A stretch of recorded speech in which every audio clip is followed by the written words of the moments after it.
Bonjour, chers abonnés de la chaîne Mourad Miti YouTube. Je profite de cette occasion pour vous parler d'un sujet qui me tient trop à cœur. C'est mon histoire avec l'Algérie. D'abord, je suis un Oujdi, de père Oujdi et de mère algérienne. Et j'aimerais bien vous parler de ce qui m'attache un peu à ce pays. Quand je dis le pays, je parle de l'Algérie et du peuple algérien, et je ne parle pas de ceux qui la gouvernent. Donc, ma première visite dans ce pays, c'était en 1971. J'avais à peine 9 ans ou 10 ans. Je suis né en 1962, donc ma date coïncide avec l'indépendance de ce pays. Et puis, j'ai un père qui m'a toujours parlé de sa deuxième mère, parce que mon grand-père, il était marié à 3 femmes, 2 femmes marocaines et une algérienne. Et donc mon papa, il était très attaché à cette femme, à cette troisième femme qui était algérienne. Et donc il lui arrivait d'aller en Algérie. Et il a même assisté un peu à la résistance algérienne. Et même il connaissait, comment dirais-je, à la lettre, l'histoire de cette résistance algérienne. À tel point qu'il lui est arrivé une anecdote. Un jour, il est parti en France et il était dans un café ou dans un bar et il a rencontré quelqu'un. Et le visage de ce quelqu'un ne lui revenait pas. Et tout en réfléchissant, il s'est rappelé qu'un jour, lorsqu'il feuilletait un journal qui s'appelait Paris Match, il avait vu la photo de cette personne étant un harki. Et donc il lui a craché au visage: toi, t'es un harki. J'ai vu ta photo sur Paris Match. Le mec, il s'est éclipsé. Et donc, il y a autre chose qui nous rattache à ce beau pays, l'Algérie. Quand je parle du pays, je le répète encore, je parle du pays et non des gouverneurs, ceux qui gouvernent ce pays.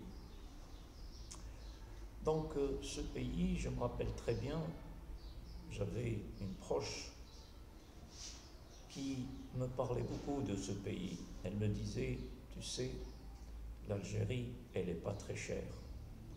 Et puis, l'Algérie, elle est restée vierge concernant le tourisme, c'est-à-dire l'environnement et tout ça.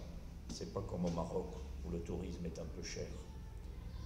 Elle m'a dit que la seule chose qu'on peut trouver en Algérie, c'est le poulet, c'est la glace et c'est les œufs. Et quand elle y allait, elle emmenait avec elle des jeans et des jaquettes en cuir et de l'or. Elle en apportait aussi cette matière qu'on utilise pour les dents.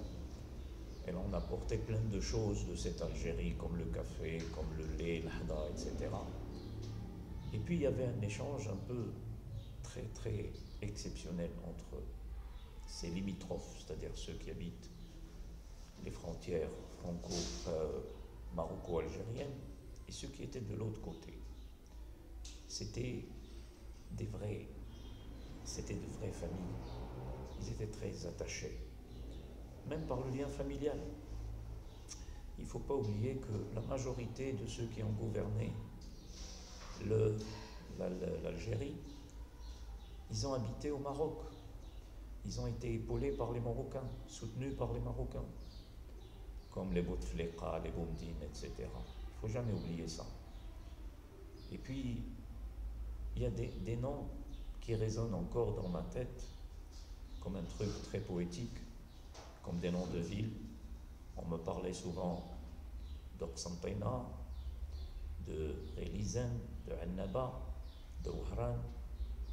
Et ces noms de villes sont restés très collés et très gravés dans ma tête parce que ça résonne comme un truc poétique. C'était beau. Et je n'oublierai jamais un truc qui s'est passé entre mon père et mon oncle, c'est-à-dire de cette mère algérienne, cette tante algérienne plutôt. Un jour, mon père, il lui a dit: cher frère, si jamais il y a la guerre entre nos deux pays, qu'est-ce qu'on va faire? Et j'ai été un peu choqué d'entendre mon oncle lui dire, tu sais mon cher, chacun doit défendre son pays. Et là j'ai compris que ces gens-là étaient des gens bornés. C'était des gens qui étaient téléguidés par ce système socialiste qui les avait beaucoup marqués. Et Boumediene, qui avait un complexe envers le roi Hassan II, il voulait tout faire pour le faire tomber, pour remplacer ce régime royaliste par un régime présidentiel. Et même que lorsque on est allé en Algérie en 1971, et on était à Marnia pour aller à Beni Ouassine, d'ailleurs mon père y porte un nom tiré de ce lieu, il s'appelle Ouassini, comme référence à ce petit patelin qui s'appelle Beni Ouassine. On a vu le cortège de Boumediene. Et mon oncle, il était fier, mon oncle algérien, il était fier de voir le président. Il a dit à mon père, tu sais, nous, on a quand même de la chance d'avoir un président. Et vous avez un roi. Et mon père de lui répondre, nous, on a un roi. Et on sait qu'un roi, il doit régner, et c'est héréditaire. Mais vous avez un roi, alors qu'il ne l'est pas. Est-ce qu'un jour, le président va disparaître, va laisser la place à un autre? Et alors, l'autre, il s'est tué. Il n'a pas pu répliquer. Donc, il y a plein de choses qu'on peut dire à propos de ce pays. Et puis, ce que je sais aussi, c'est que les gens de ma génération, ils sont très attachés à ce pays. Ils aiment ce pays. Ils adorent ce pays. Et ça me rappelle aussi ces matchs de foot avec un nom qui m'est collé encore à la tête, c'est le nom de l'Almas, qui était peut-être dans un club qui s'appelle Belouizdad, mais il était dans l'équipe nationale algérienne, et quand il venait chez nous pour confronter l'équipe nationale marocaine, on l'appelait l'Almas Qararras. Je n'oublierai donc jamais ce nom. Et il faut reconnaître que le Maroc, il battait toujours l'Algérie jusqu'au jour où on a perdu le match de 5-0. Et il faut reconnaître que au cours de ce match, moi, j'étais à Casablanca, dans un terrain, et le problème, c'est qu'avant d'aller assister à ce match, on nous avait conseillé de ne pas dire de mal à l'équipe algérienne. Le problème, c'est qu'on avait perdu ce match et qu'il fallait dire du mal. Là, je m'arrête pour peut-être vous raconter la suite de l'histoire dans ma prochaine vidéo. Sur ce, je vous dis à la prochaine. N'oubliez pas de vous abonner. N'oubliez surtout pas de mettre un like.